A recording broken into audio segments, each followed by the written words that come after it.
ҳама вақт мо омодаем хоки ватана муҳофизат кунем. Хок мехрему, хок ба касе намедиҳем.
Ближний сосед лучше, чем дальний родственник.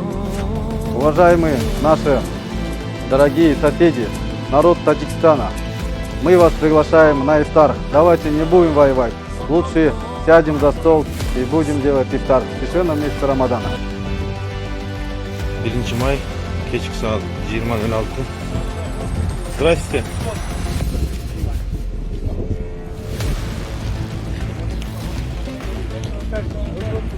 Kelinizdер жақсы ма?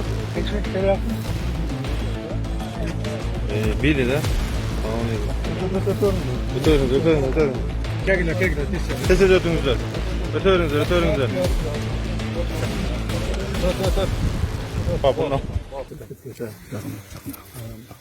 дорогие друзья, мы сегодня собрались в Государственной комиссии по делимитации, демаркации государственных границ между Республикой Таджикистан и Кыргызской Республикой для того, чтобы решать все возникающие проблемы, споры, которые остались для наших народов, для наших государств от истории. У нас сегодня состоялся очень плодотворный разговор, инициированный главами наших государств. То, что произошла трагедия на приграничных районах, она никогда не должна повториться. Потому что на этом участке живут наши народы в долгий исторический период. Народы очень дружны, они особую какую-нибудь претензию между собой не имеют. Мы должны, политики, решать на правовых основ все вопросы и дать возможность нашим народам жить в традиционном мире и дружбе. Сегодня, когда мы обсудили вопрос, достигнуты принципиальные согласия на решение вопросов в интересах обеспечения мира и стабильности на киргизской, таджикской земле.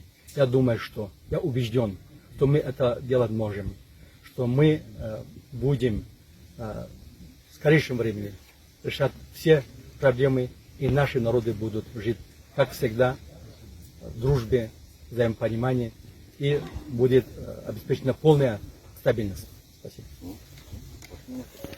Уважаемые журналисты, сегодня мы, уважаемым Савиным Саттаровичем, в составе государственной делегации по делимитации и демаркации встретились в Баткене и приняли протокол, состоящий из 4 пунктов, которые как бы в интересах двух стран. Да, сегодня наши народы, народ Кыргызстана и Таджикистана переживают очень трудные времена, кризисные времена. У нас произошла трагедия двух стран. И нам было очень тяжело в это время встречаться и провести работу. Но тем не менее, по поручению наших глав государств мы провели данное мероприятие. в результате чего приняли полное решение о полном прекращении всех стрельб и отвести все войска и воинские формирования, находящиеся вблизи границы, на свои места дислокации, постоянные места дислокации. Кроме того, с сегодняшнего дня усилиями наших уважаемых соседей и нас, даст Бог, наступит полная тишина, мир и спокойствие в наших странах, особенно в приграничных районах. Поэтому мы очень надеемся, что те принятые решения, которые нами были отмечены в этом протоколе, будут выполняться. Спасибо. Спасибо. Спасибо. Спасибо.